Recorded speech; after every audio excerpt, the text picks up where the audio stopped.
My guest today, he is a creator, an actor, presenter, a host with a deep passion for music. Check his resume. His catalogue of content includes everything from witty studio skits to engaging interviews, brand campaigns, and hosting gigs. Yo, guys, if he's hiring, shout me in it. His platform continues to grow as he recently celebrated hitting 1 million followers on TikTok. Do you know what it means to have 1 million followers?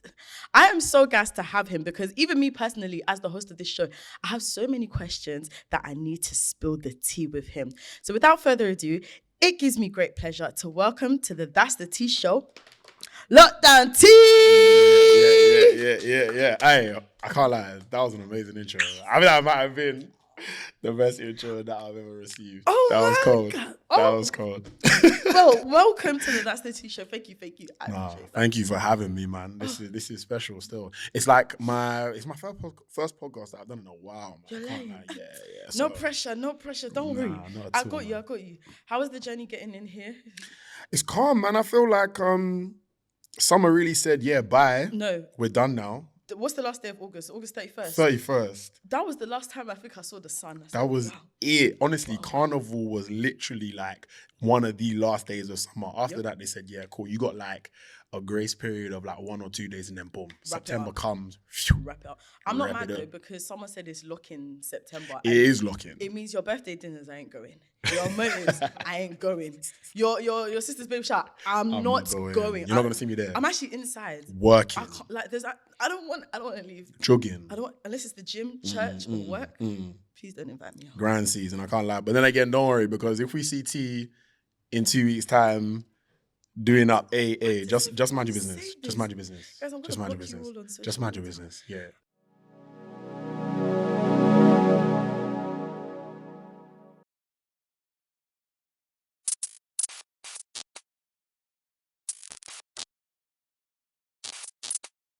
Hey everyone, and welcome back to season 2 of the That's the Tea show with me, your host, Miss Tee Moyo.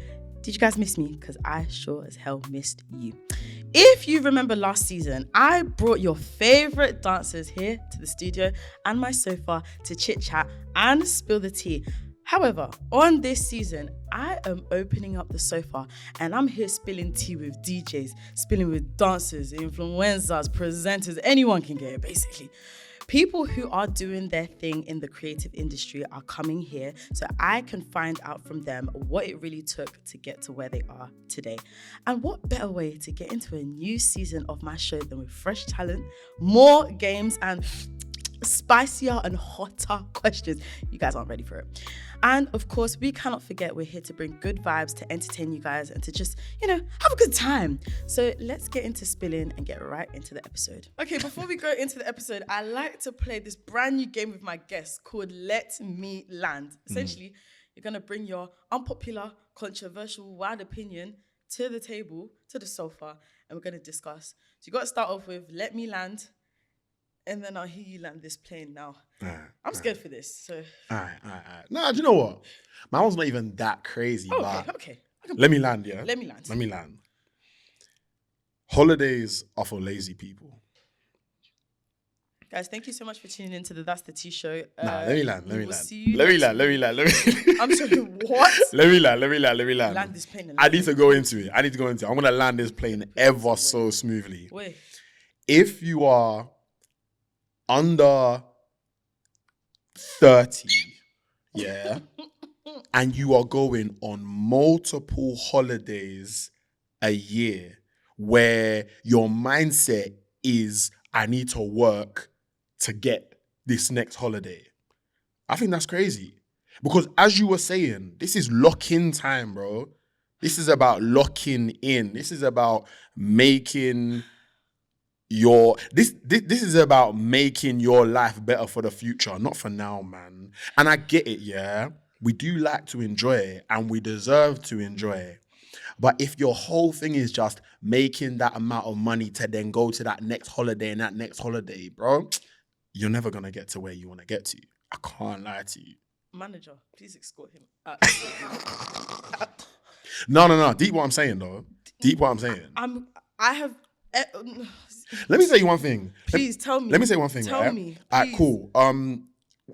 you say well, actually, let me not even bait where you work or whatever, because you might know. But I used to work at NHS, right? Oh no, we can't say that. Okay, have you said that already? I was like, am I on the sofa? Yeah. Whose Sorry. interview is this, mine or yours? I weren't trying to say that's too okay, much. that's okay, All right, that's say no okay, more. that's So, as you know, right, I used to work there. What, 4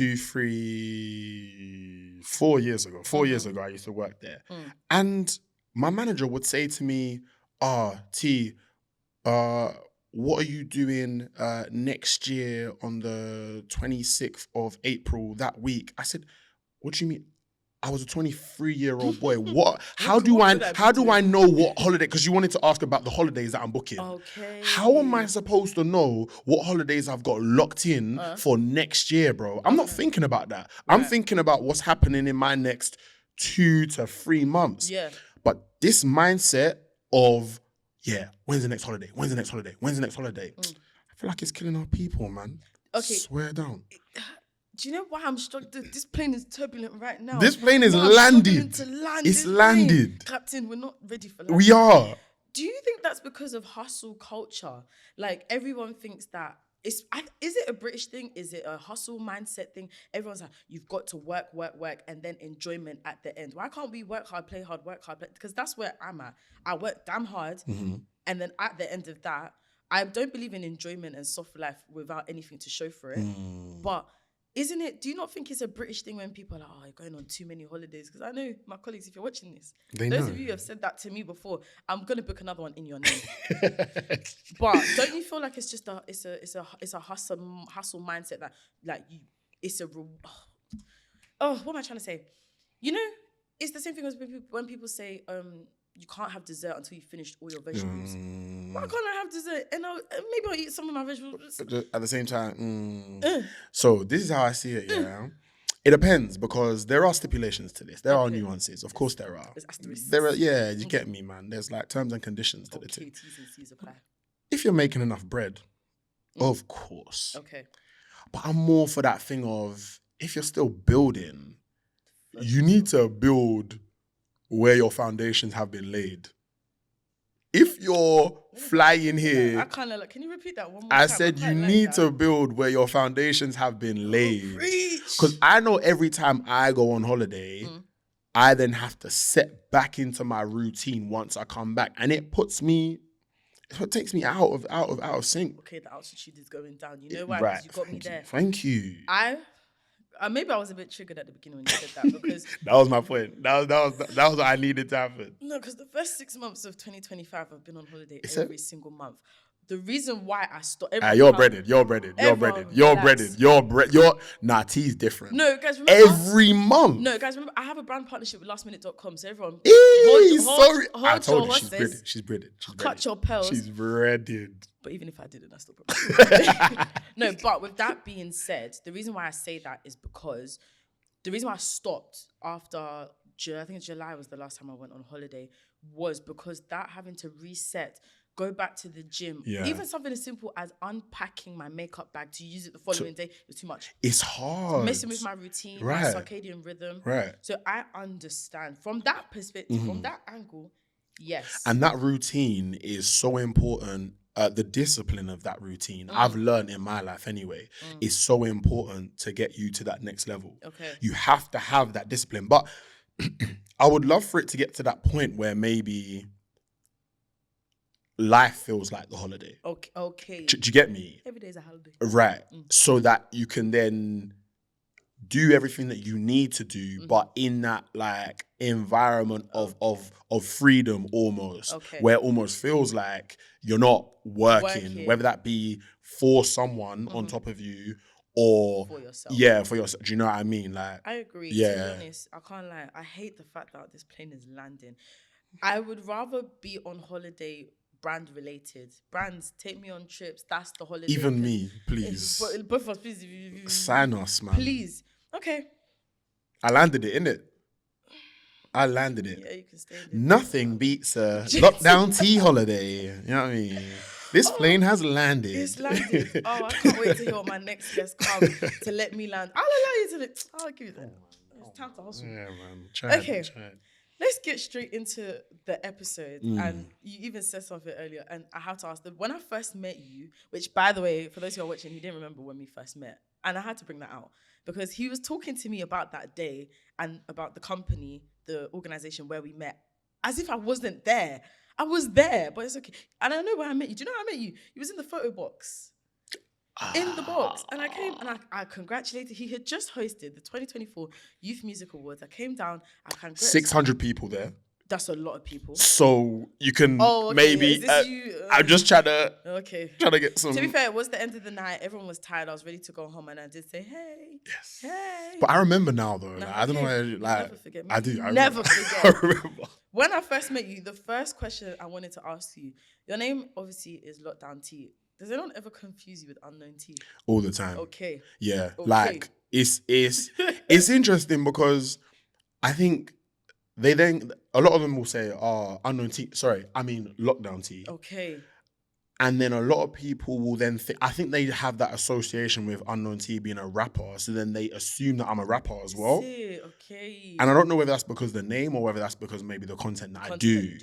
But yeah, I do get it quite a lot. Does it annoy you? Nah, it doesn't. It doesn't annoy me. Give me that one more time. one more time. One more. Let's see what happens. One more time. Nah, yeah, like it's fine, isn't it?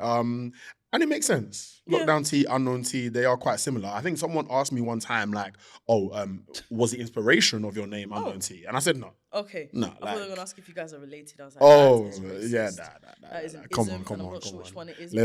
Let's have some decorum now. So where did the name come from? Talk to me about how LockdownT was born. Yeah. So basically 2020 COVID times, lockdown, tough times, man. But also like weirdly beautiful. I say that with all due respect. Yes, but COVID was a serious time. Yeah. However, for a lot of us, it was the turning point. It was the birth. Exactly. It was the birth of a lot of things. So, yeah, lockdown was a time where I got put on furlough for the company that I was working with at the time, which was like a influencer marketing agency, which I think I started to learn parts of the trade from that, right? I was in Bournemouth at the time, just like with family, because I mean, yeah, I wasn't able to live in London, so I just thought, let me just go be with family, and then blah blah blah. Started making videos, man, on TikTok, on YouTube, etc. And yeah, because it was lockdown, and my name is Tunji, it was just boom, boom, boom, LockdownT.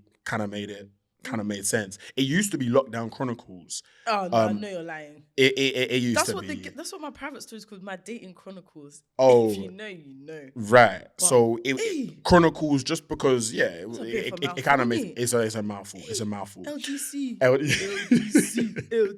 Literally. So I said to myself, I'm not trying to make this like necessarily a brand at that point. Like I want the brand to be me. Okay. So rather than it have like a very almost like corporate or brand name, yeah, I want it to be like a person. Okay. So I was like, all right, LockdownT, that makes sense, and that's kind of where the name was born.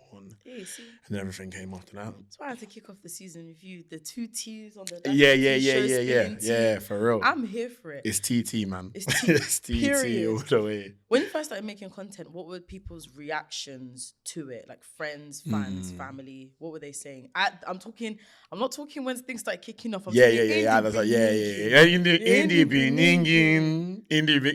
Do you know what? I think I was blessed because my strategy was to always make sure that the content related to the immediate audience that I had. Okay. So because of that, bro, like I thought about it. So obviously, like I was doing a whole bunch of stuff that no one has ever seen me do before. This is true. I was doing a whole bunch of silly things. I was like doing trending style content or whatnot. I was doing the dances. Do you know what I mean? Yeah, man. And like it was. I think it was interesting for people to see. They were like, "Oh, okay, like Tunji's doing this now." Yeah, like all right, cool. And I was just me at that time. Okay. Do you know what I mean? Like, no one understood what Lockdown Chronicles was or what LockdownT then was. Do you know what I mean? Right. But I very much focused on what my audience liked. And that audience was my university peers, because I went to Loughborough University. So I very much made my content surrounding Loughborough content so that those people understood. Right. And then my community, I used to live in Kent. Shout out to the babies in Kent. Yeah. My people. Oh, yeah. So in like guys in my secondary school and my sixth form, I kind of catered my content towards them as well. Just so that it felt like there was a reason as to why they could connect to it. Watch it. Yeah. That was crazy. But no one, I think all of the responses were quite good. From the get-go. Yeah, like thankfully. I think actually now that I think about it, this is where it coming into. This is where it gets into. Yeah, my boy ever had the camera, he's gonna be laughing at this. Yeah, I had this one idea one time, and it was she was called Betty Scrubber. So Betty Scrubber was it was an idea I had to basically take an object, an inanimate object, and make it like an influencer. And the thing is, I don't care what anyone says. I'm a visionary because I've seen people doing that now. I've seen people do that. I've literally seen, like, you know that sad Kermit the Frog? Yes. Like, that's a thing now. Do you get me? But at the time, I was basically trying to make Betty Scrubber an influencer and put her in all these different, like, situations that she was literally like a dishwasher scrubber. So, like, it sounds silly, but in terms of those kind of ideas, because that wasn't to do with like me, that was going to be faceless. But in terms of those kind of ideas, like people laughed at me a little bit, but like I think I saw the vision in it. I like that. But overall, defo like positive. Yeah, the reception was pretty good. So yeah, I think one of the most powerful character traits that I got from you, even from our production chat, was that you see what other people don't see. Is it a character thing? Is it a faith thing? Is it I'm not sure what it is, but I feel like people like myself and you are able to see beyond. Even if people weren't reacting nicely to it and be like, oh, you're doing the most, this is cringe, I wouldn't have been listening because you're not seeing what I can see. Betty Scrubber, I bet she would have been taken to Disneyland to this day. Because you know the way people be paying for dogs and objects to make public appearances. Oh my, and if you explained it to someone in 2020, they'd have been like, oh, you've lost the plot. For real. Okay, but was there ever a point when you started your content when you felt, this is not banging in the way? Because everything that you've said is so, not in a horrible way, but calculated. Everything was done on purpose. Nothing was done for vibes. But was there ever a point where you had to pivot because it's like, this is not producing the result I want it to?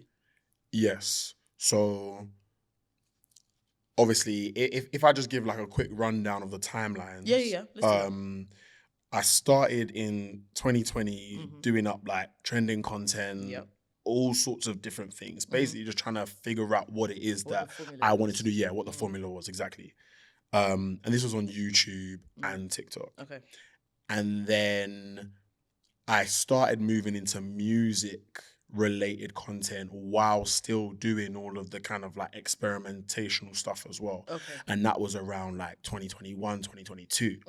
So with the music content, that actually got me to a very good point, I would say. It allowed me to find a niche within my content. And I think that's very important within content. Like find your niche and sit in it. Sometimes it works for other people. And we'll talk about that more. But, it worked for me finding my niche, right? But that niche was, kind of like analyzing music. It was reviewing albums. It was a lot of like breaking down lyrics, specifically like Santan Dave lyrics. I was like known as the Dave guy for quite a while on TikTok. Boy! I said, muy bien. Yeah, so I was not, and I don't know, at the time I was a bit like, I don't know how I feel about that. But anyway, it got to the point where I was talking a lot about UK music. Okay. And I realized that this got me to like 100K followers on TikTok, which was great. But then I realized that there was a bit of a ceiling there.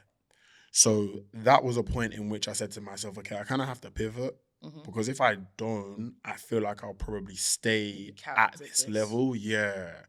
And I knew to myself that obviously American music is so huge. Yep. It's global. It's massive. So I kind of said to myself, all right, cool, I need to start pivoting into that realm. So I would say that was a point where, not that it wasn't working, but I would say that it didn't have as much longevity. So I had to pivot to find where the longevity was. Yeah. I'm not gonna lie, I have my questions here, but something that is in my mind when you're saying this, I think I'm too attached with what I do to the point where even if it makes sense to pivot and let go and do something else, it's very hard for me to do so because I'm enjoying it.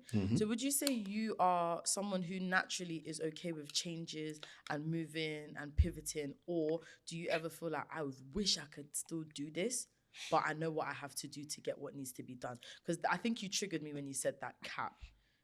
Hey, maybe we need to have an off conversation with you, my social media manager, because it's doing my head in my No, it's a lot, like the strategy to try and figure out where you're gonna go next and whatnot.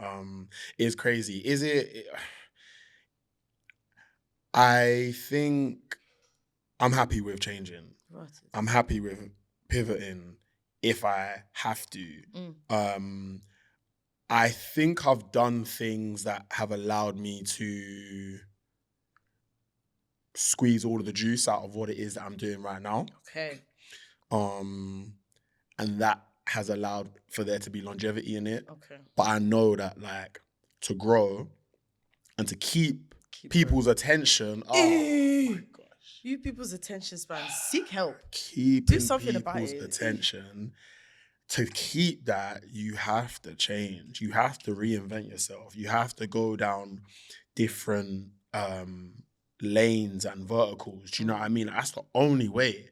Especially, no, I wouldn't even say especially in the industry that we're in. I'll just say in general. Yeah. Like life is always changing. It's so fast paced. So even in like the corporate world, for instance, like you have to stay on top of things. Yeah. Because what? Your job is going to get taken over by AI. No, if you don't, I'm sorry. That's triggering. Hey, sorry. But it's true. It's true. It's true. It's true. Your job might get taken over by AI. So what are you going to do in order to give yourself that advantage? Like, you have to always think about it. I hear that. And I actually want to jump and talk about, like, obviously the virality. I mean, there's two in particular. Oh, Tupac, my babes, may he rest well. Don't worry. Trust me, man. Soon. Talk to me about that. Like, what went through your head the day you pressed upload to TikTok, you put your phone down, you wake up? Yeah, that was a good time, man. One thing I just want to say before I even get into it is, like, you know that whole change thing? It's interesting because when I made that TikTok video, I just moved from one of my cousin's house to another one of my cousin's house. Right. And I was scared at what that change was going to do. Like, am I going to be able to get the same type of video out? Like, is there going to be the setup that I need or whatnot? But every time I have moved yard, and I've moved yard quite a few times in the past, like 3 years or so. Okay, right move. No, legit, bro. Like, I've been everywhere. Because, like, with that change, a bigger and better video has always come. Wow. So that's just like a real testament to, like, be okay with change, innit? Yeah. But when I did that video, do you know what was so funny about that video? I had the idea to do the Tupac Hit 'Em Up video for so long, but the reason why I didn't want to do it is because of how vulgar and how much swearing it was. And my mum follows me. Make money. I swear that I held off making that video for so long because I was like, what's my mum gonna think? No word. Genuinely, what's my mum? You fat mother. Yeah. What? What? That's when your full name gets called downstairs. You know what? It's down, yeah. Hey. Yeah. So, like, I held that off for a while, but I just said to myself, do you know what? Yeah, she'll get it. Yeah, she'll be all right. And yeah, all my other family will get it as well. Yeah. So I made it. I put my best performance in for that one. And what happened? Did it fly straight away? I think it did. I think it flew straight away. And boy, it went absolutely crazy. I think it's sitting on like 10 million views on Instagram now. Or no, I'm lying. 7.8 million views on Instagram now. 7.8. Yeah. Get it specific, get it right. Very good. You have to, you know what I mean? Word. Because there's another one. It's not quite 7. Yeah. It's not quite 8. 7.8. 8, yeah. right, exactly. Because the other one is on 10. But we'll go into that in a second. We'll go into that in a second. But and on TikTok, I think on TikTok it's on something crazy, like it's over 10 mil, I think, on TikTok. So get him. So it's crazy because like the flight of that one made me realize like, oh, okay, I have a real old school hip hop fan base, and I was like, okay, cool, I now know what to do. Do you know what I mean? Yeah, and honestly, T, that video, it took me from I had what 5 to 10K followers at that point. I'm telling you, that video took me to 100K on Instagram in 4 weeks. I know that's right. 4 weeks. I know that's right. I didn't believe that Instagram algorithm could work like that. I'd never seen that before. I would like followers were just coming from everywhere, like 10K per day, and I was just like, what is going on? I receive. No, for real, like. It was a bit of a crazy time, to be honest. And I was just watching it all go like live, and I was just thinking, bruh. You know the ones I was like, yeah, cool, I'm done. Yeah, I made it. I'm mic, like, yo. That's it. Resignation. Peace. Like, deuces. Brands come to me. This company, yo, like, I'm here. We have arrived. We have arrived. You know what I mean? So that's amazing. that one was good. It felt really good. Before we get into the next topic, there's not just one video. There's even another one that went global, platinum, triple platinum. Talk to me about that one. Yeah, man. DMX. X gonna give it to you. Give it to you. Yeah. That song, that makes me feel powerful. When I step off the plane, at the top, you look left, you look right. Yeah. You look at the transfer bus and then you come down the stairs. The sun's just hitting your face. Yeah, that's the one. You've arrived in Cyprus. I've arrived. Yeah, very good. Yeah. No, that one was also crazy. And the maddest thing about it is that like I filmed it in my cousin's gym. He had a gym at the back of his yard. The way I'm claiming equity in that video. My gym. Nah, for real. And I said to myself, like, how am I going to make this video different? Obviously, the 2-pack video came just before that. And, like, not to say I was trying... Well, I was almost trying to chase that high again of, what's the next one that's going to get... Because it wasn't... I did the 2-pack video and then I did the DMX one straight away. There was like a few weeks, maybe even a month in between where I was doing loads of other videos as well. But obviously, the 2-pack video was helping with the algorithm for all of the other videos. But yeah, then I said to myself, do you know what? I was doing all my research, listening to loads of playlists, because that's what I do to like get in the zone. I listen to loads of like playlists and whatnot, different vibes so that I can figure out what I want to do. The X one came and I said, yeah, this one's going to be good. I had the gym there. I was like, I need to show out. Yeah. I put dumbbells in between 2 pieces of bread and I ate them. Like I was doing this that like production. Yeah, it was a full production. So I think that one really connected with people because I just don't really think it's like something that anyone had ever seen before. I promise you, I've never seen someone in a sandwich. Hands, God is my witness. I've never seen that before. It was cool and like that was me really doing up creativity. Yeah. And that's the one that hit like 10 mil on Instagram. So that's my highest viewing video on Instagram right now. Wow. And yeah, it was great. I think like only recently. The DMX account actually commented on it. Yeah, so like, you know, RIP to X. And thank you for that support, whoever's behind the account. It's amazing. But yeah, it's just weird because it's like you don't ever really realize the impact and how long that impact might take to like reveal itself or whatever. It's true. But you know, the internet is kind of like everlasting, I suppose. it's So forever. you know, yeah. I'm loving all these behind the scenes gems that we're talking Yeah. about, which is kind of leading me perfectly to my next question, because I need to know the process of how you film these videos, and I'm specifically talking about the ones with the artists coming. Is it your house that they're coming to? Yeah. First question: do they take off their shoes when they come into your house? They do. Very They good. do, Okay, they that's do, that's they and do. do They're you, respectful. okay, good. Yeah. Okay, like explain it It's to a me like I'm, headbanger, isn't it? it is. Explain it to me like I'm 5. From hi, can you come to mine? Yeah. Like come my yard. Like Yeah. just walk me through the process so I know how it's done. So basically, it will either be that I shout the artists themselves, they shout me. Oh, they shout you as well. Yeah, sometimes it Can I happens. come your yard on yeah. Tuesday? What are you doing? Fairs. Yes, Drake, Yeah. you may. You know what I mean? Exactly. Or like my manager might shout them. Shout out to manager. Yeah, shout out to manager each every time. And basically, it will just be a back and forth between like, okay, where are we gonna do the video? Because sometimes I will go to a place that is convenient for them. Oh, okay. Like the other day, not the other day, but a few months ago, I did a video with H, and I did it on his music video set. Oh, fair. Because he didn't have the time to come to mine, so that's cool. But just regular Tuesday going to set with H. Yeah, man, you know them ones there. So when it comes to them coming to mine, though, obviously just organize the date, organize the time. They are usually wanting to just know like they might scope out the area or whatnot. When I had KSI come through, his bodyguard came beforehand, scoped the area, said hi to and this guy was tall, bro. Like I'm looking where the emergency exits are. That guy was tall as hell and just like stacked.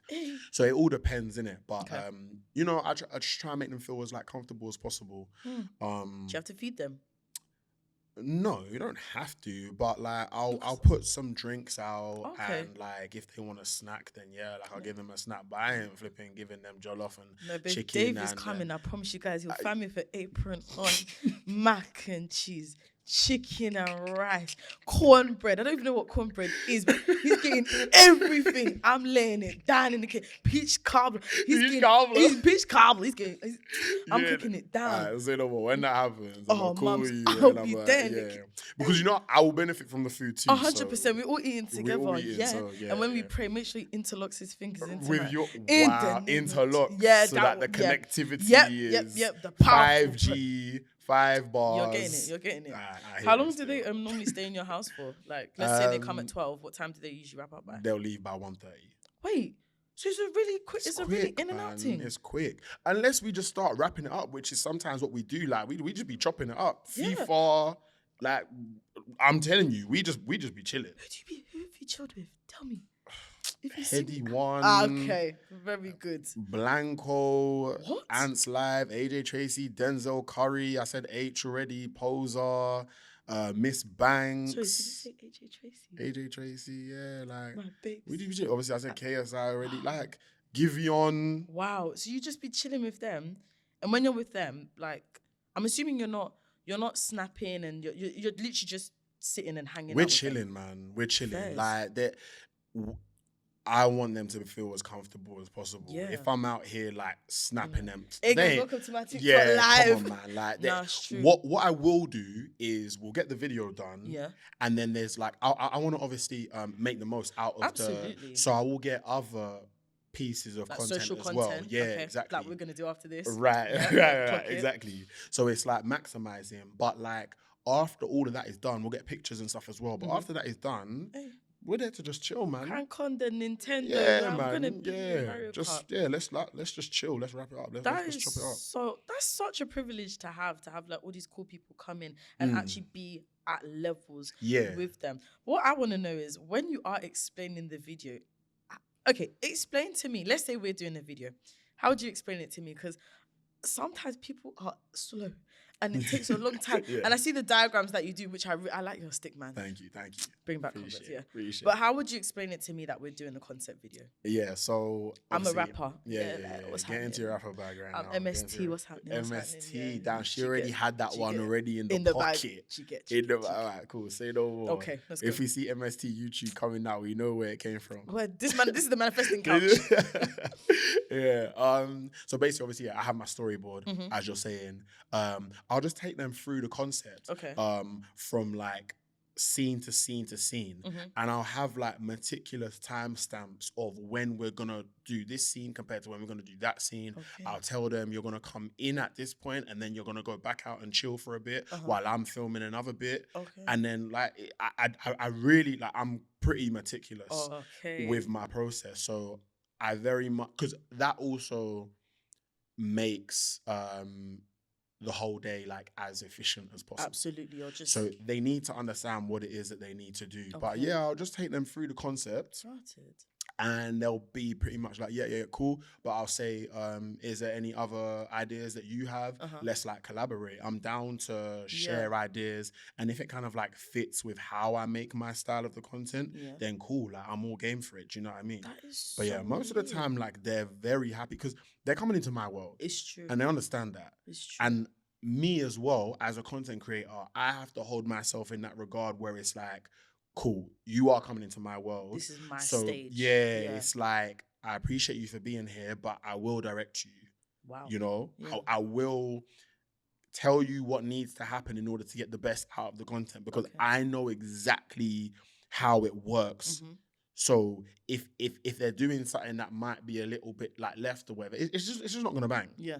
Sometimes And they you might tell give me- them that. Yeah. Well, this ain't gonna bang. Yeah, Wrap it up, man. like they might have an idea, and I'm like, okay, cool. Maybe we just need to tweak it a little bit Mhm. so that it works for this style. Yeah. And like they're fine with that. Do you know what I mean? Okay. Like they understand what they're coming into. Okay. And I think that's probably just like a testament to where I've got Yeah. my content to. Credibility. So yeah, Yeah. so that like they get it, and like I've had no artist that has been like negative in the situation, or like they haven't wanted to like do it as such. Like they've been willing, but they might not want to do it in that way. So Okay. we just pivot. So not crazy pushback. But there goes my next No. question. Let me cross. Do you know what though? I do actually really want to talk about that. Let's go. Let's have it. All right, Let's have it. So Giveon. Even manager even set up. Yeah. let's have it. Let's have it. All right, so Giveon, yeah. Mm. Oof. He obviously he's probably like globally the biggest artist I've collaborated with. Mhm. Maybe him and Denzel.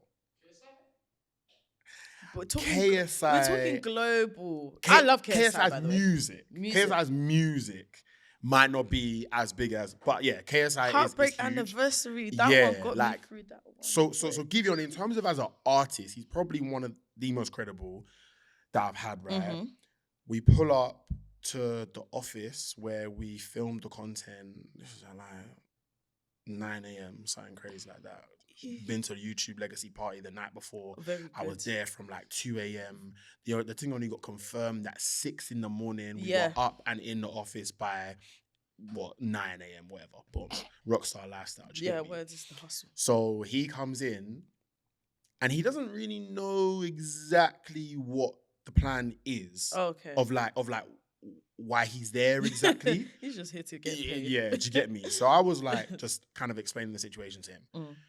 We then get a message from the kind of the label representative, Okay. who is the middle person between us and him. Yeah. She's like, yeah, so we've got a little problem.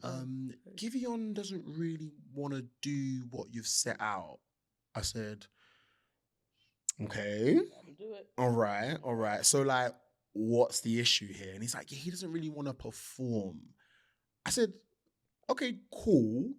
I understand that. Yeah, his brand is a bit more laid back and chilled. I said, I see what okay. you're gonna do. So he doesn't want to perform, and like maybe he's seen some of my other content, or his manager had definitely seen my other content. And sometimes, you know, I throw on a wig, I do this, I do that. So it's theatrical. Bust down. Hey, hold on, bust down what? There's no middle part. There's no part. It's there's just. There's no part. There's no part in. There's no. Yeah. It's just. Them wigs are from Amazon, bro. They ain't no laid front or nothing. But you know, so he's seen that. And he's probably not on it like that. Yeah. So I'm like, all right, cool. That's no problem. We'll pivot. We'll try and figure out what it is that needs to be done to make you feel comfortable. Yeah. Still while getting the element of, like, getting the concept across. Yeah. So long story cut short, we figure out that, all he's going to do is just sit on a sofa. And just be a chill guy. Chill guy. I will perform as Giveon. Right. But the headbanger, the twist is that you're then going to see him performing. And as God would have it, we were basically wearing the exact same colors, and we both had black shades on, and our hair was both taper fade. The edges, the shape up was nice and 90 degrees. Bro, like, it was Giveon and Giveon. Why? Basically. So it actually worked out perfectly in the end. And I feel like that response from everyone in the comments was like, oh my days. I thought I was seeing, like, I didn't know what my eyes were seeing. Yeah. And one thing I realized in that was like, all right, cool. This isn't always going to go the way that you plan it. Yeah. And like, I'm a bit of a, my boy will say, I'm a control freak. Oh, it's okay. My team says the same thing about me. Apparently, I'm a control freak. It's propaganda. Don't listen to them. It's propaganda. Because when we organize things, do things not go right? Right. So how can you complain? How can I be a control freak if the control is not freaking? Very good. Thank you. Very exactly. Good. Yeah. So when I said to myself, okay, cool, don't worry. You don't always have to have the set plan and it go how you plan it to. You know, sometimes it works out for the best when you adapt, when you're okay to adapt. Sometimes it does even better. And I think it did that time, to be honest. So it worked out, you know, and it was cool. But yeah, I just wanted to, you know, that was a time where it went wrong, but we managed to flip it. Do you know what? This podcast is making me feel like you are the exact type of person I enjoy working with. Number one, I know you're planned and prepared. Yeah. Nothing is just on vibes, and I will see where it goes. If you see where it goes, I'm leaving. I'm going to my house. That's what I'm going to see. I'm telling you, that's where it's going. That's where it's going. But also just your mindset. And I think I do envy people who can adapt to things that go wrong. But I think like our personalities, it requires things to go wrong and then we adapt. And then something that we might have been super tightly holding on to, we're a little bit less. It doesn't mean we're still going with the vibes and seeing where it goes. Right. But it means that we're quick to change and we can pivot, like you said, pivot quickly and do something about it. Because I know for a fact you had the plan when it came to giving. I know you had it set in motion and it was going to bang, it was going to do. And then the worst thing to go wrong is people. Right. Because you can't control, unfortunately, you can't control people. Yeah. Even God doesn't control us. Right. So I think the fact that you were able to do that and it came out so well, and we don't know to this day, obviously, if you watch the pod, you know now. But people, we didn't know what it was supposed to be and what it came out to be. And I think that's the type of mindset that will always make us better as creatives, to be able to adapt, get on with it, and at the end we'll look back and be like, oh, it wasn't that bad. Yeah, legit. My team hates that because I would have been screaming and yelling and shit. You'll never see that. And then after I'll be like, oh, it's not that bad. It was right. And then it was like, yeah, and the key is the audience will never know. The audience will never do you know what know. I mean? Koji Radical, I have such a soft spot for him because he's one of the first like big celebrities I ever interviewed. How did you get my man in that horrendous, diabolical, ludicrous wig? This is the thing. This is the beauty about it. I didn't get him to do nothing. Bro slapped on the wig himself. I was about to put on a wig, and he was like, let me get one. I said, huh? I said, you want to do it? He said, yeah. Is this what we're doing? I said, yo, that was a different level of involvement that no artist had done before. And like, I'm telling you, Koji, bro, and you already know this, but I rate you so highly for that because not everyone does it. Do you know what I mean? And cool, it's not everyone's style, and I completely understand that. I don't think it's anyone's style. But like he slapped it on. He said, yeah, like if we're doing this, I'm going all in, and like I'm really jumping into your world. So like, that was like, and his performance was just 10-10 as well. No, honestly, I can't lie. I watched that video. That video makes me laugh to this day. Honestly, a lot of people were even saying like that's their favorite video. Like, bro just didn't stop dancing. He didn't stop moving. He didn't stop performing. Like, and that's what really like the content requires. I miss when celebrities used to have fun like that. But who else is on your list? Hey, God. English. It's alright, you're from This is Zimbabwe, what- innit? It's okay. It's okay. This is where It's we okay. put an advert in. Yeah, if this don't was worry. live TV. Sadza is coming soon. Oh my gosh. Who is left on your list, your celebrity list, that you really badly want in the studio? Yeah, I can reel off a few of it. Like Dave and Sench are therefore two artists that need to come through. 100%. And like, don't worry, I'm cooking, innit? No word. This is the guys. You saw Cash talked about being on Love Island. He went and won the thing. This is the manifestation so far. Right. So you got to put it don't out worry. In a year's time, you're gonna clip this the way you're clipping Cash. Yeah. No, from your mouth to God's ears. Right. Amen. Amen on that one. There is a topic I have to go back because you made a comment and I kind of want to debate this and talk about this. You said creators need to niche down. I'll tell you where I stand on that. I think for me, I take it personally, not that anyone was trying to fight me, but I find it hard. It's hard for me because I am so multifaceted. Is that the word? Yeah, 100%. There we go. A good word at that. English scholar. I've got so many interests, but they all come under one umbrella. So you've got traveling, I've got presenting, I've got the content producing, then, entertainment, TV, music, entertainment. Niching down, and if I did what you did, had a formula, stuck with it, I would feel so restricted and like I neglected everything else. And it will work, and it would work, and it would be successful, but at what cost? So talk to me about that statement and where you stand with it. And remember, people are watching you as well, and they're wanting to follow in your footsteps. So what are you telling the people then when that's the T show?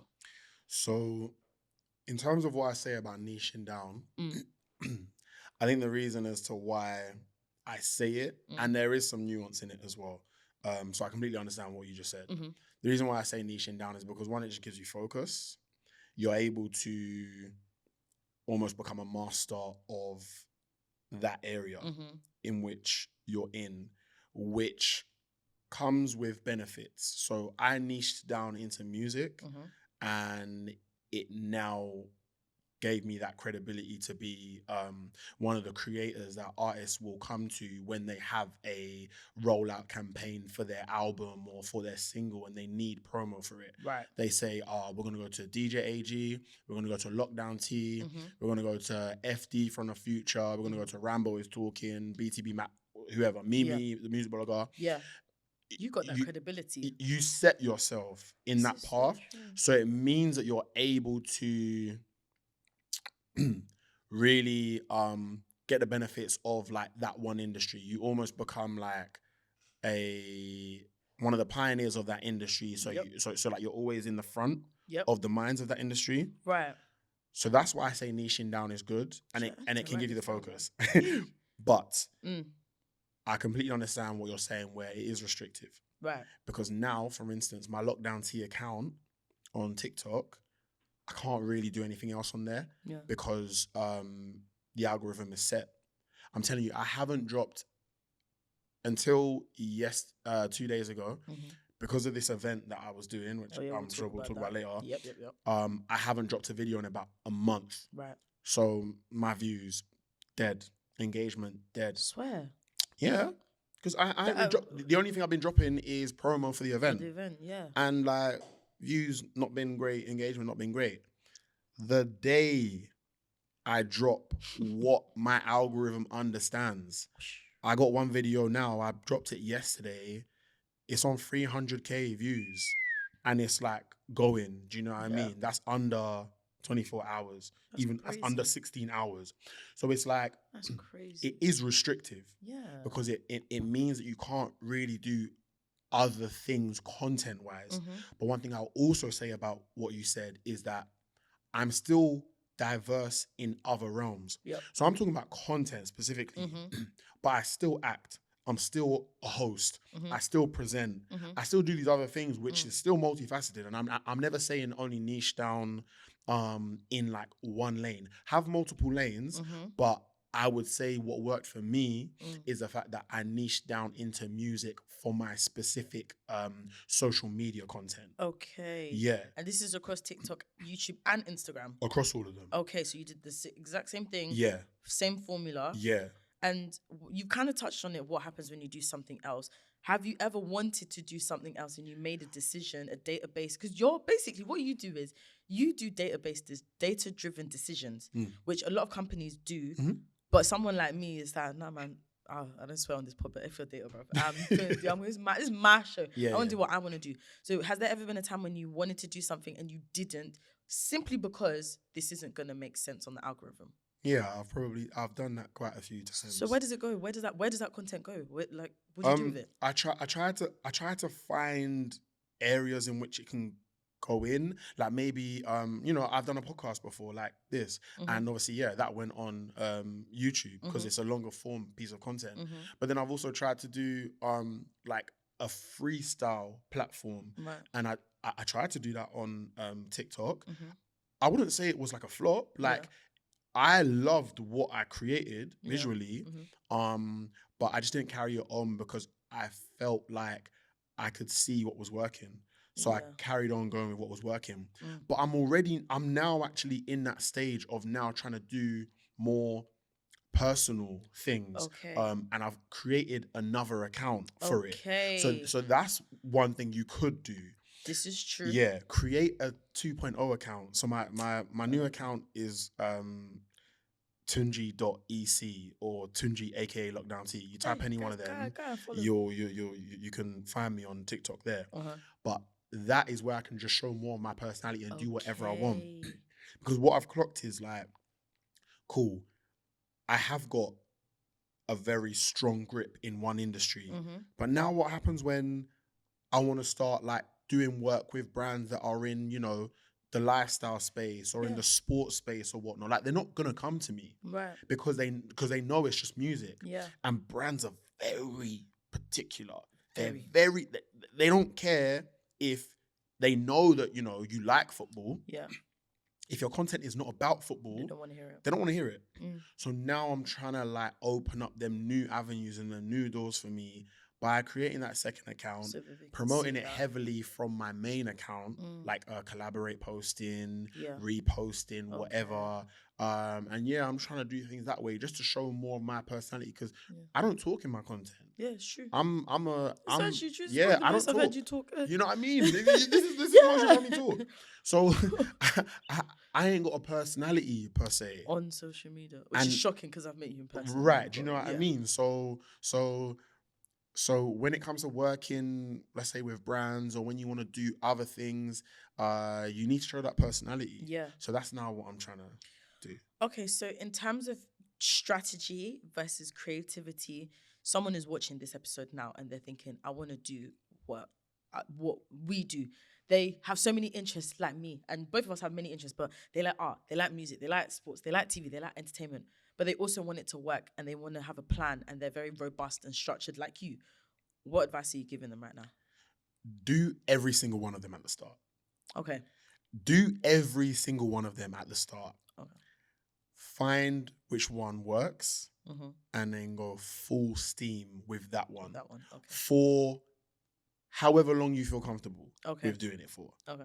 But just make sure that the one that you do pick is one that you actually like, and you're passionate about. Oh, yes. Say that again. Say that one again. You have to be passionate about what it is that you decide you're going to make content on. Because you're only fooling yourself. It's true. Honestly, if you're not passionate about the thing that you're creating content, you're not going to carry it on. It's not. You're not going to stay consistent. It's going to be a chore. And let me tell you, even the stuff that you do love, at some point, it's going to feel like a chore. Yep. It's going to feel like a chore. Who told me to do this? Who told me to get in podcast equipment? Sometimes my studio sessions, they feel like a chore, but I have to do them because I know that is where my bread and butter is, and I'm good at it, and I'm creative with it, and you got to find a way to like fall in love with it again. No, 100%. Do you know what? On to add to that, choose a subject and a niche that you can actually sustain. I started doing restaurant reviews at 18. Do you know how expensive it was to go to a restaurant every flipping because you know what they're going to clock?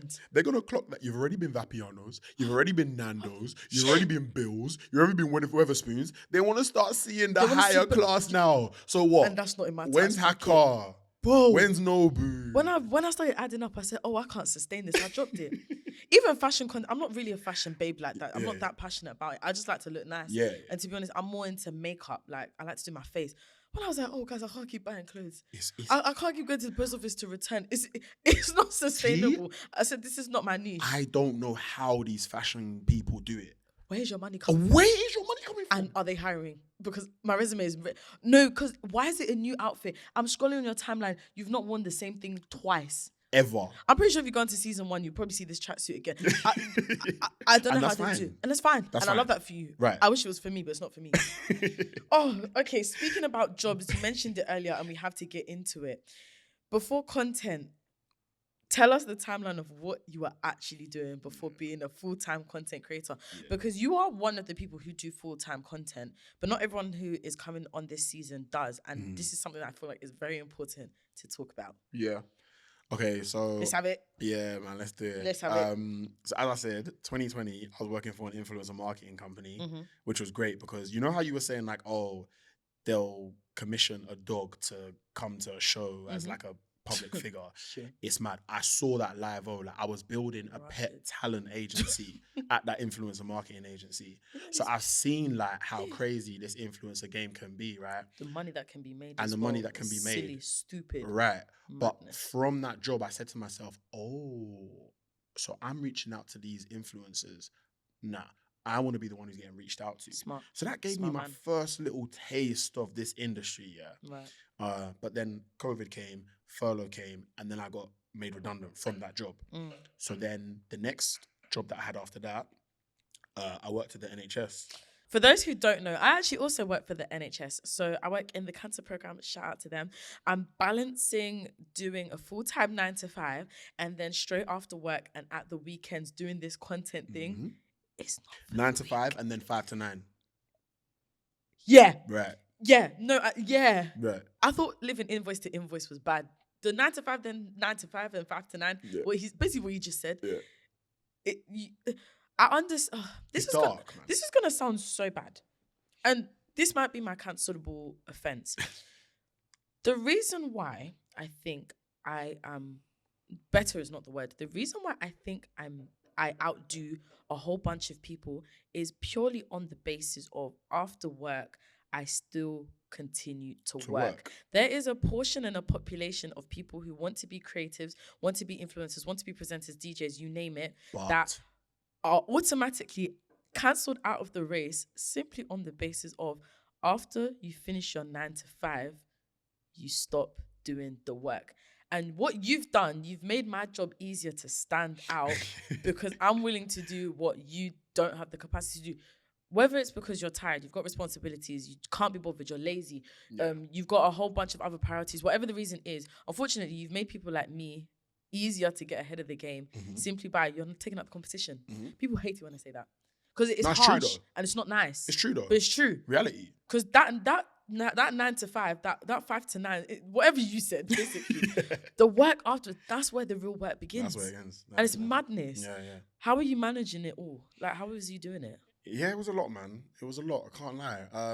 But again, I had a passion for it. Like literally the minute, I'm not even lying. While I was at work, I was doing content work as well. Yep. I was prepping.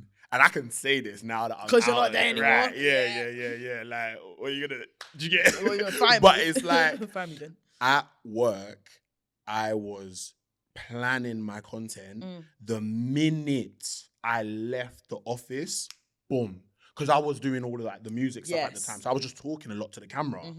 My phone was out. I'm walking to my car on them streets of Croydon. Scary. I was there yesterday. Diabolical. Scary.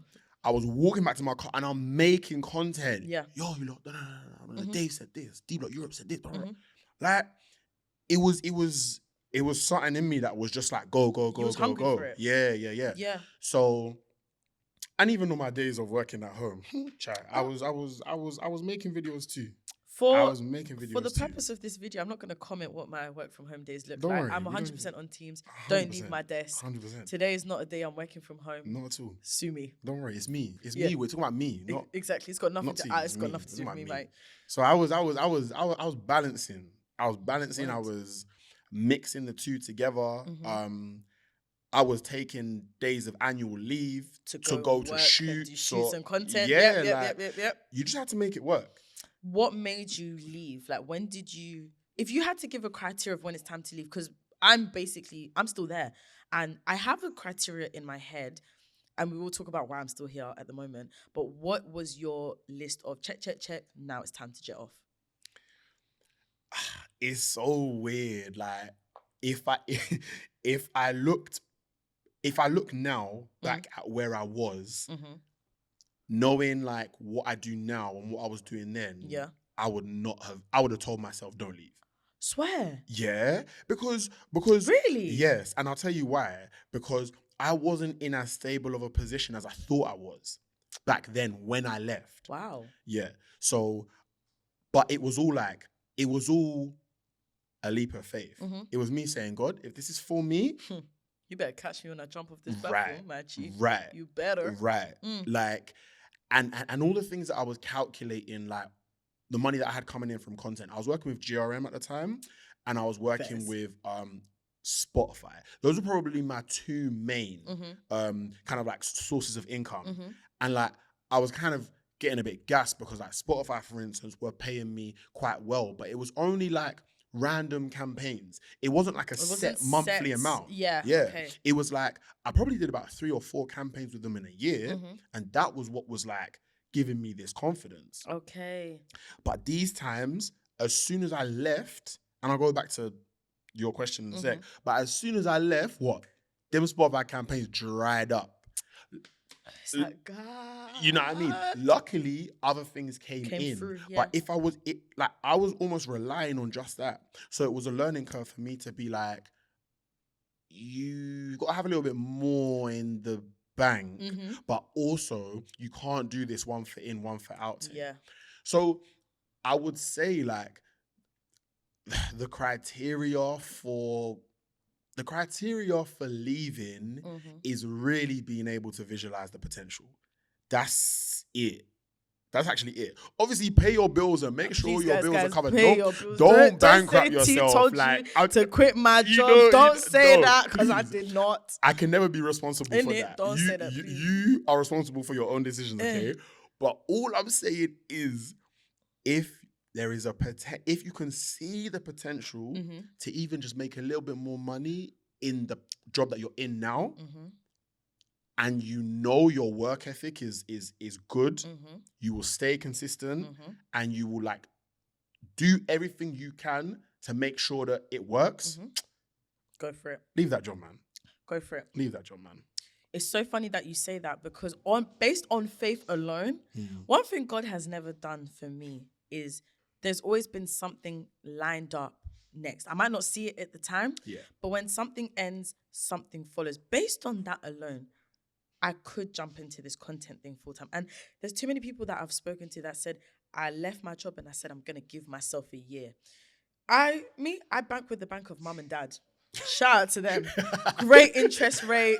Absolutely, no ties. It's absolutely fine. Comes with food as well. Absolutely phenomenal benefits. I suggest you bank with them too. Right. So I'm in a very like good position to be able to say, look, I'm going to give this content thing a try.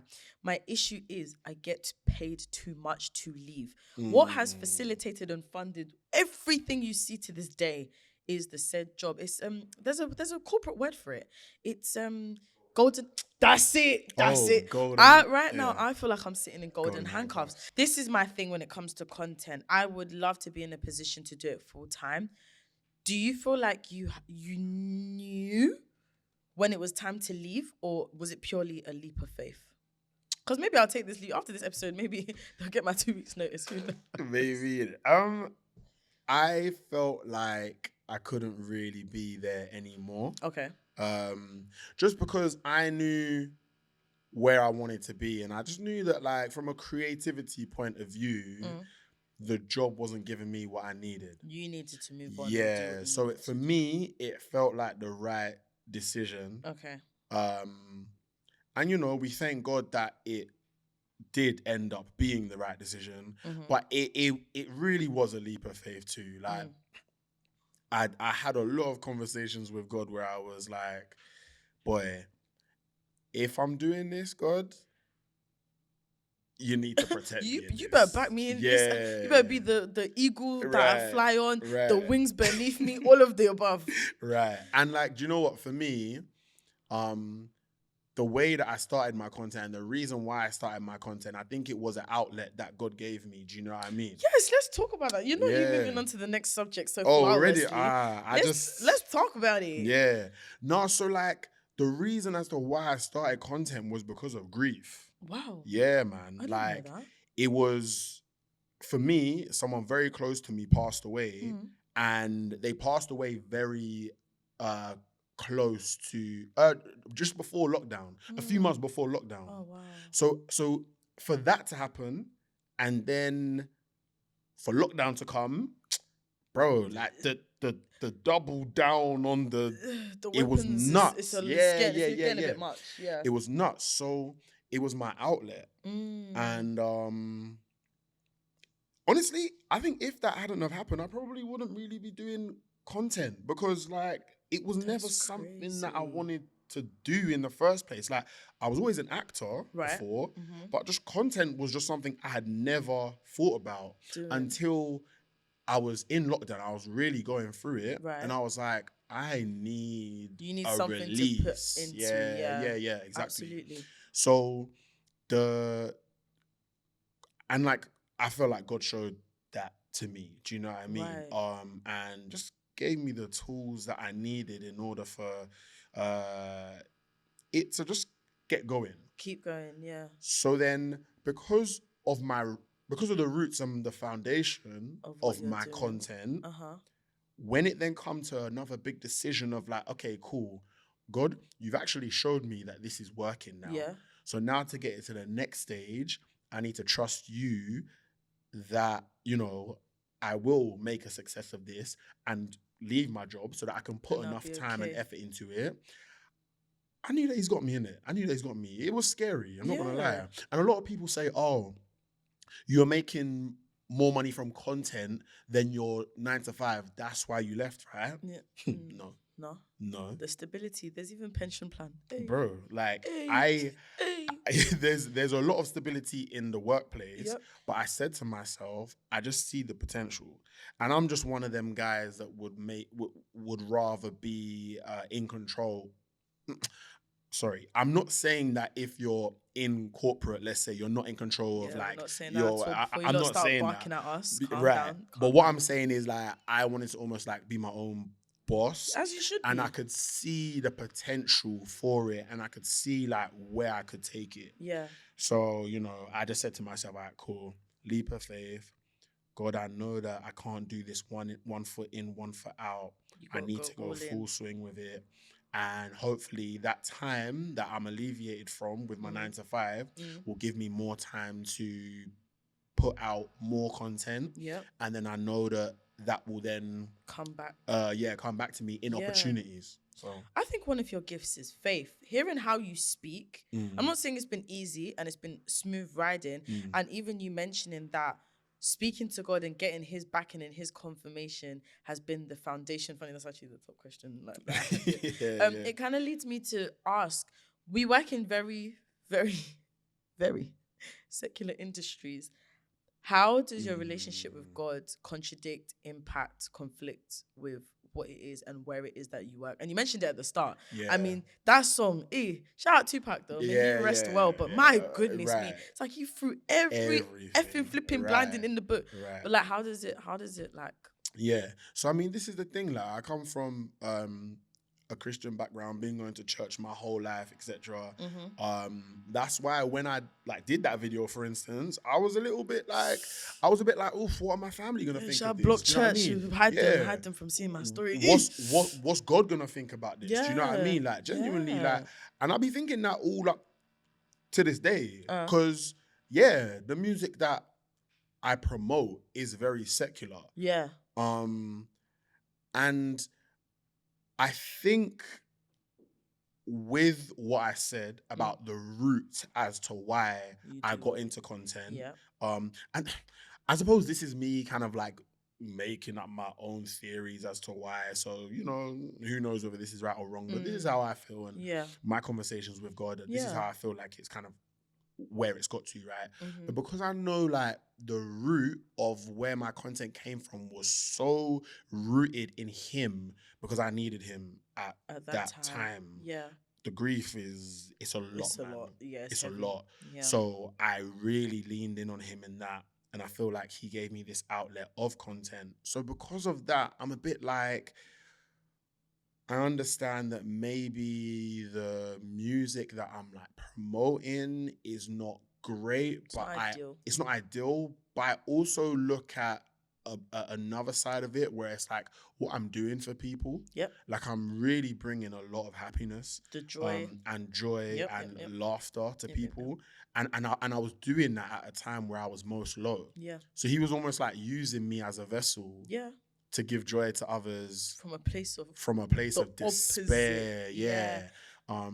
So it's an interesting one. I always try and just like, I don't know. I always just think it's more about you and your personal relationship with God, because no one knows exactly like what it is that you've been through, where he's led you to. This is true. Why you're doing what you do. So I think it's great that I get to come on podcasts and platforms like this where we can speak about that. Absolutely. And I can really tell the people, like, I'm a man of faith, do you know what I mean? And I love God, and I want to tell people that. Yeah. Because you might not know that from the content that I make. And it's not because we're necessarily hiding it. It might not, it's just, I'm not going to suddenly make up a video and it's just random. Yeah. I will mention it the same way I mention that I'm born in January, or the same way I mention I like cheese. It's like, it's part of my life. It's who I am. It's not a branding. It's not a platform. Yeah. And it's so important. I think sometimes we forget as Christians, it's so important for us to be in these spaces and not completely sever and segregate ourselves. Because who's going to be running the events? Who's going to be presenting? It's something so simple. You know, when I'm presenting a live event, I'm just like, guys, I pray you get home safely. Thank you so much for coming. God bless. God bless. I mean, I was just sprinkling cheese. Exactly. You don't know what I'm doing. You're just thinking, oh, she's so nice. You know, it's not even going over your head, but don't worry, it's going to your heart. Nah, exactly. It's so true. And I love that you do that. And one of the things that God did do for you, and we mentioned before, is hitting 1 million on TikTok. TikTok, yeah. I've got a bone to pick with you. Go on. You hit 1 million in April. Yeah. You celebrated with a very, very, very iconic video emulating the late Kobe Bryant. I thought the video was absolutely amazing. However, wasn't the video eerily similar to someone's particular Jordan-themed 23rd birthday shoot? Now, I'm not saying that you went and copied the thing. Jordan-themed 23rd birthday. Guys, I turned 23 this year. All my followers and fans know I turned 23 and the theme this year was Jordan.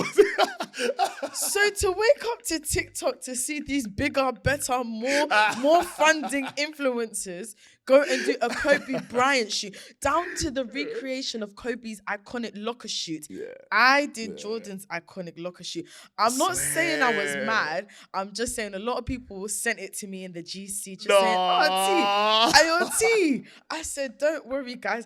The only difference between me and some of your favorite creators is budget and viewership. Because if I had the... But it's okay, because I'm over it. I'm over it. No, that's bad, you know. I'm over it. No, I had no idea. But you know what it is? I don't care. No idea is completely, like... This is no true. idea is completely original. No, it's true. No, this is true. That's what it is. No, I can't lie. The video, it was phenomenal. No, thank you. Did TikTok give you that trophy? No, I made that. Shut up. How did you make it? Like, we got someone to, like, personally design that. Like, I'm going to ask you. You don't have to answer on the pod. Because I've made I wanted to remake Jordan's NBA, the big trophy. I got a smaller version because it was going to cost me £1,000. Yeah. How much did that trophy cost you? It was like $6 bills. Very good. Yeah. Very good. Send me the guy because I'm going to need him. I'm going to shout them. A lot went into that, man. That video was epic. Yeah. And like, I've really got to shout out my brother for that one, oh, wow. Nilante, because like a lot of the attention to detail is like his idea. That's why I loved the video. And like he's so good with his attention to detail. Mm-hmm. So when it comes to them kind of things, you need like people around you that can just think in different ways. Yep. Like my guy Luke always comes with me to different things, and it's just like a different perspective is needed. Do you know what I mean? You just always need someone that you can bounce ideas off of. You can lift each other up. 100. You That's can also also on your level. Yeah, you can also you also need someone to G-check you as well. Oh, don't when they do that? Yeah, to do you know what I mean? Yep, When you might say something which you don't realize, oh, that could be taken a bit mad. Yep. They're like, maybe Absolutely. just think about this, whatever. Like, I have to have all of them kind of people around me because 100%. otherwise, like, it takes a village. Yeah, exactly. Do you know what I mean? It can never be like a one-man thing. It's true. How did it feel? Obviously, $1 million, that's a massive achievement, but I get the feeling, even before you actually told me this, we've had this conversation, but you know, for the sake of the pod, I'm going to pretend it's the first time we're having it. Come on, man. But I get the feeling you're the type of person, when you hit it, you're like, okay, cool. This is great, Gran. What's next? Yeah. Talk to me about that. I love and hate that because like 1 million followers is mad. It is. If 1 million people were in your house, I mean, it's impossible. Impossible. So it's just one day in Jesus' name, I'll be able to fit 1 million people. Actually, no, God forbid. Actually, you don't want that. Actually, I don't want that. Who the hell would want God, that? I'm so sorry. Let's retract it. What? Because honestly, be careful what you pray for. No, it's the power of the tongue. He's got a funny sense of humor. Oh you know? my gosh, he will make it happen. And I won't be laughing. And then what? You have to cook for all of them, not just Dave this time. Yeah, think about it. Wrap it up. Think about it. Exactly. Wrap it up. 1 million. 1 million is nuts. 1 million is nuts. And I was working towards it. Mm-hmm. Obviously, it doesn't just happen overnight. Absolutely. So you can see the tally going up and up and up. So it almost feels like when you hit it, 100. Like, I thanked God. I was so happy. I was like, wow, I've actually done it. Do you know what I mean? But then there was also like, because I was doing so many things around that 1 million campaign, I was almost just like waiting for it to hit so that I could then release the video. It was like, it was like, sometimes I didn't take enough time to be like, you've actually hit 1 million followers. And a lot of people around me, like even my girl the other day was like so I was supposed to, I even told you, I'm supposed to be doing like a panel talk. But like the guy hasn't got back to me. So then I chased him and my girl was like, you need to start acting like you've got 1 million followers. Like, words. Like, why are you messaging him? Yeah. Like you've been here before. Yeah, like I was a bit like, she's a smart woman. I actually hear you. Smart girl. She is, because it's like, yeah, you kind of got to pattern up. Not act too. I know what you mean. Do you know what I mean? Like don't act like you're the bee's knees and like you can't do X, Y, and Z. Yeah. But sometimes realize that it's not no light feat that you've got to where you've got to. So it's so funny. Something that you said. Ironically, yesterday I was in Croydon. Don't even ask me why I was there. It's gonna make me emotional just thinking about it. I was in Croydon and I saw a shack. It was just a restaurant that looked very similar to one that I saw in Jamaica when we celebrated my 23rd birthday in Jamaica. And this was in January. We're in September now. And it's like a wave of appreciation and realization that at 23, I celebrated my birthday. And I was even going to say, like, right. Like, in Jamaica. You're flying out to Jamaica for 20. No, that's 23. Cold. But at the time, I wasn't thinking. I was thinking, like, I've been waiting for this. Like, come on, like, this is so fly. Social media doesn't help because we see what other people are doing. So it's not as, oh my gosh, this is mad. But like, even my parents going to the Caribbean. My parents have never been to the Caribbean. They're doing amazing for themselves, but it's never been I did at 23. And I think for me, it's just, I texted the group chat, I was like, guys, we really went to Jamaica. And not even just with my parents didn't pay for it, I paid for it. And I went with my friends.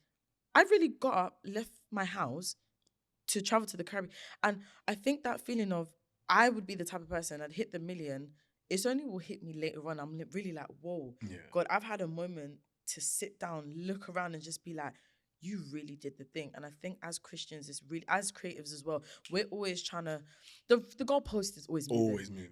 And that's a good thing. We're always trying to be better because we know what we're capable of.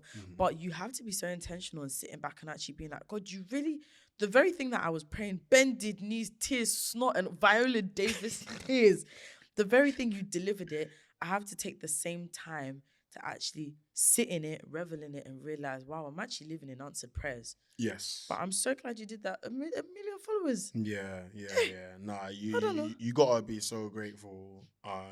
And yeah, really just step outside of the box sometimes. 100%. And just take some time to be like, do you know what? Pat yourself on the back. Like, you did that. Do you know what I mean? 100%. So we thank God, man. We thank God. Amen. Yeah. I guess that leads me nicely to the last part where I just want to ask you, like, what can we expect from you in the future? You said it at the beginning. You want to do some acting. So am I expecting your Top Boy next season of Top Boy? Well, the funniest thing is I've been acting. Like this is what I'm saying. yeah, Oh, gosh. like this is. We need to have you back for season 3. Good gracious me. I this is how I started. I started as an actor from age 7 to like 16. Okay, Disney Channel. Hey. Well, yeah, like it's mad. It could. Okay, so I was in this short film that got nominated for an Oscar. I was a star character in the short film. So by age of 9, 10, I went to the Oscar Awards. Sorry. And it's like... Sorry. It's mad. That's crazy. Because when I think about all of these things, I then deepen. I'm like, oh, do you know what? I probably was like, this was always where God had situated you. Yeah, do you know what I mean? Words. But it just like presents itself in like different ways. Yeah. So yeah, like I've been acting for a long time, but now because I've had a bit of a break, I'm now trying to use my content to get back into it. Yeah. So that's the plan. And like, this is where we have to hold ourselves accountable because I have been saying a lot, I need to get back into it.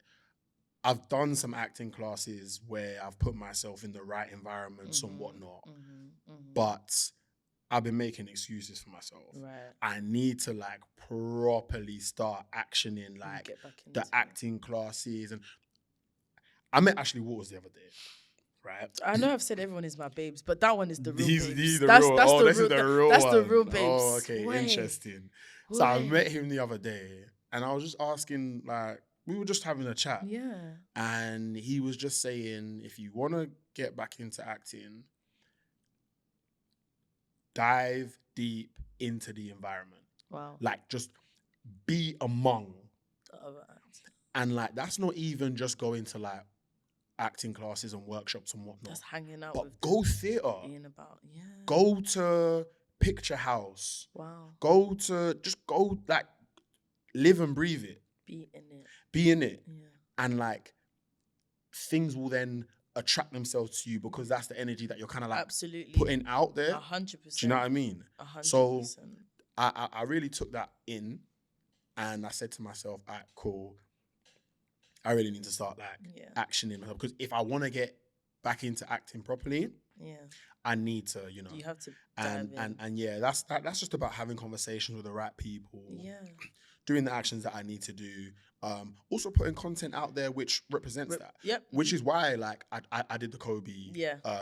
The Kobe 1 million. That actually shows you're a creative director as well. Right. Yeah. Do you know what I mean? Yeah. You do that I made a film when I went to New York in April. Yeah, like just doing loads of things like linking up with different creators and filming like scenes with them about like topics which we love. Like I just need to be doing more and more of that. And like I'm learning, do you know what I mean? Like I need to make sure that I'm like pushing myself a lot and just going into different verticals and whatnot. So, I feel like that perfectly leads me to my last question. You're obviously building a legacy. To celebrate 1 million, you did your event, your mystery box event. I was hoping you'd talk about this. Do you know what? We are gonna quickly talk about this. Oh my days. Yeah. What is the legacy that you're wanting to leave behind? And like talk to me a little bit about that event.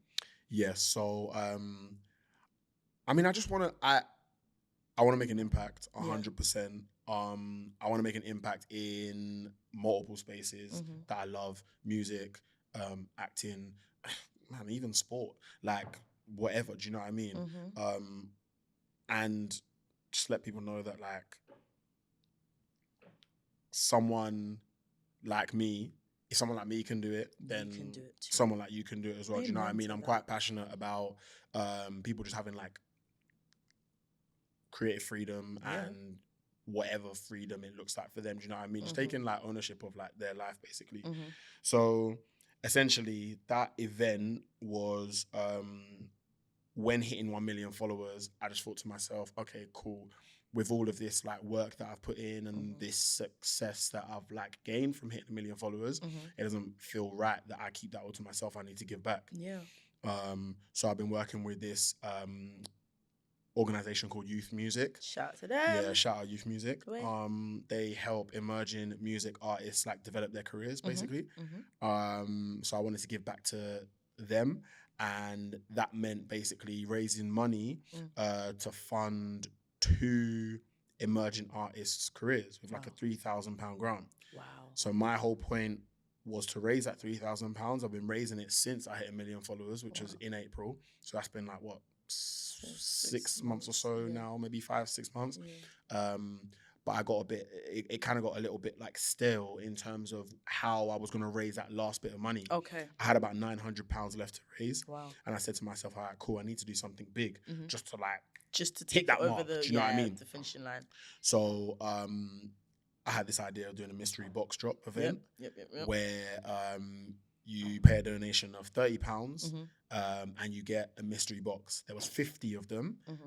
In that 50, there was, the box was filled with a whole bunch of branded stuff, from clothing to electronics to concert tickets to free haircuts and promo posts on like different blog pages and like studio podcast time. Like so many cool things were in the boxes. So we partnered with over like 30 brands. Wow. And Wingstop sponsored everything. Shout out to Wingstop. Shout out Wingstop. Like, I love you lot. And I love your chicken as well. Yeah, well.